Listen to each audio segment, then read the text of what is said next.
Lição 13. 28 de setembro de 2025. Assembleia de Jerusalém. Texto áureo. Na verdade, pareceu bem ao Espírito Santo e a nós não vos impor mais encargo algum, senão estas coisas necessárias. Livro de Atos, capítulo 15, versículo 28. Verdade prática. Em sua essência, a Igreja é tanto um organismo quanto uma organização e, como tal, precisa seguir princípios e regras para funcionar plenamente. Leitura bíblica em classe. Atos capítulo 15, versículos 22 a 32. Versículo 22. Então, pareceu bem aos apóstolos e aos anciãos, com toda a igreja, eleger varões dentre eles e enviá-los com Paulo e Barnabé a Antioquia, a saber, Judas, chamado Barsabás, e Silas, varões distintos entre os irmãos. Versículo 23. E por intermédio deles escreveram o seguinte: os apóstolos, e os anciãos, e os irmãos, aos irmãos dentre os gentios que estão em Antioquia, Síria e Cilícia, saúde. Versículo 24. Porquanto ouvimos que alguns que saíram dentre nós vos perturbaram com palavras e transtornaram a vossa alma, não lhes tendo nós dado mandamento. Versículo 25. Pareceu-nos bem, reunidos concordemente, eleger alguns varões e enviá-los com os nossos amados Barnabé e Paulo. Versículo 26. Homens que já expuseram a vida pelo nome de nosso Senhor Jesus Cristo. Versículo 27. Enviamos, portanto, Judas e Silas, os quais de boca vos anunciarão também o mesmo. Versículo 28. Na verdade, pareceu bem ao Espírito Santo e a nós não vos impor mais encargo algum, senão estas coisas necessárias. Versículo 29. Que vos abstenhais das coisas sacrificadas aos ídolos, e do sangue, e da carne sufocada, e da fornicação. Destas coisas fareis bem se vos guardardes. Bem vos vá. Versículo 30. Tendo-se eles, então, despedido, partiram para Antioquia e, ajuntando a multidão, entregaram a carta. Versículo 31.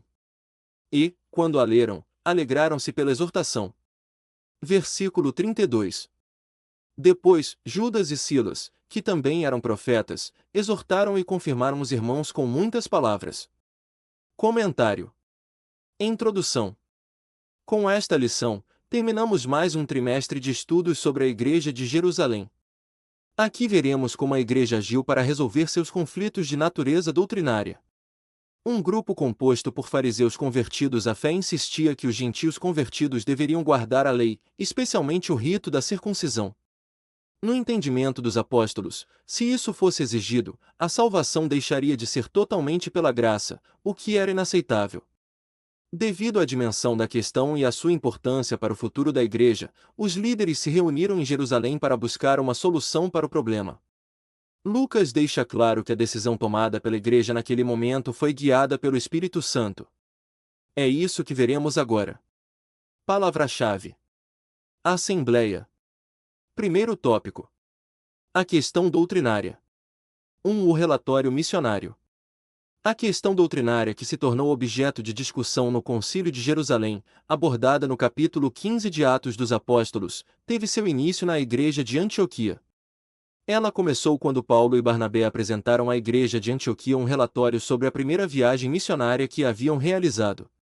Nesse relatório, os missionários narraram o que Deus havia feito entre os gentios e como estes aceitaram a fé, conforme Atos capítulo 14, versículo 27. O relatório deixa implícito que a salvação dos gentios ocorreu inteiramente pela graça de Deus, sem que nenhuma exigência da lei, como a circuncisão, fosse imposta a eles. Tanto Paulo quanto Barnabé viam a ação de Deus, manifestada por meio de milagres extraordinários entre os gentios, como um sinal de sua aprovação, demonstrando que nenhuma outra exigência, além da fé em Jesus, era necessária para a salvação. Em outras palavras, a salvação é um dom de Deus, concedido inteiramente por sua graça. 2. O legalismo judaizante. Lucas mostra que um grupo de judaizantes se sentiu incomodado com o relatório dos missionários, conforme Atos capítulo 15, versículo 1.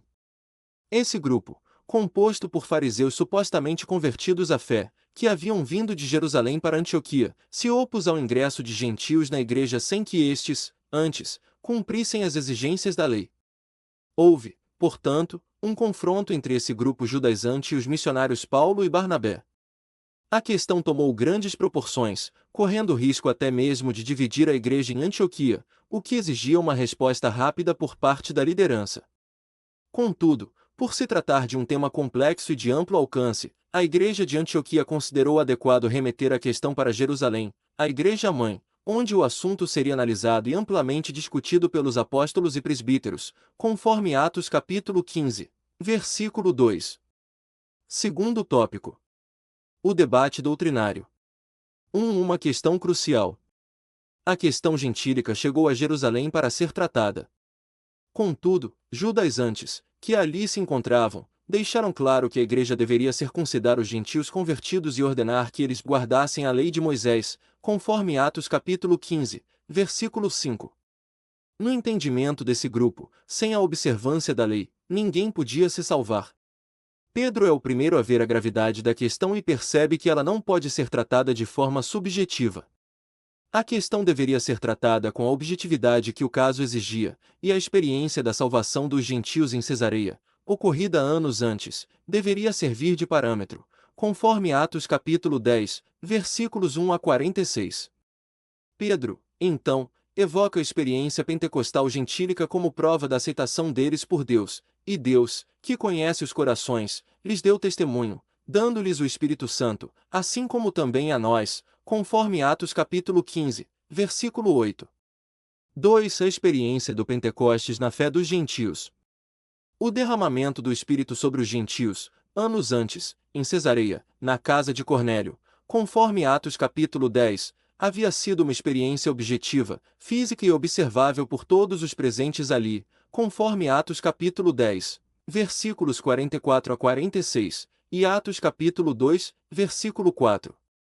Pedro espera que seu argumento seja aceito da mesma forma que for aceito, anos antes, pelos judeus que haviam questionado a salvação dos gentios de Cesareia. Convém lembrar que esse mesmo argumento de Pedro já havia sido usado pelo apóstolo Paulo por ocasião de seu debate com os crentes da Galácia. Da mesma forma, ali, Paulo deixou claro que o recebimento do Espírito era um fato observável e que todos, portanto, tinham consciência de que o haviam recebido, conforme Gálatas capítulo 3, versículo 5. 3. A fundamentação profética da fé gentílica. Enquanto Pedro recorreu à experiência do Pentecostes como sinal de validação da fé gentílica, por outro lado, Tiago, o irmão do Senhor Jesus, recorre às profecias para fundamentar sua defesa da aceitação dos gentios na igreja. Para ele, a inclusão dos gentios na igreja estava predita nos profetas, e com isto concordam as palavras dos profetas, conforme Atos capítulo 15, versículo 15. A aceitação dos gentios na igreja não era uma inovação sem respaldo nas Escrituras.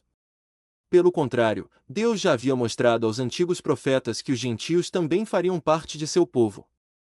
Esse era um favor divino, fruto de sua graça, e que nada mais precisava ser acrescentado. Terceiro tópico: a decisão da Assembleia de Jerusalém. 1. O Espírito na Assembleia. É digno de nota o papel atribuído ao Espírito Santo na tomada de decisões da Igreja. Pareceu bem ao Espírito Santo e a nós, conforme Atos capítulo 15, versículo 28. O Espírito Santo não era apenas visto como uma doutrina na Igreja, mas como uma pessoa com participação ativa nela. Esse texto fazendo um paralelo com Atos capítulo 5, versículo 32, onde também se destaca a participação ativa do Espírito Santo na vida da Igreja, e nós somos testemunhas acerca destas palavras, nós e o Espírito Santo, que Deus deu àqueles que lhe obedecem. Versículo 32. 2. A orientação do Espírito na Assembleia.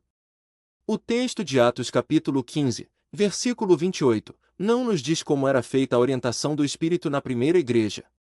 Contudo, a observação feita por Lucas, de que Judas e Silas eram profetas, conforme Atos capítulo 15, versículo 32, e que eles fizeram parte da comissão que levou a carta com a decisão tomada pela Assembleia, indica que o Espírito Santo se manifestava na igreja por meio de seus dons.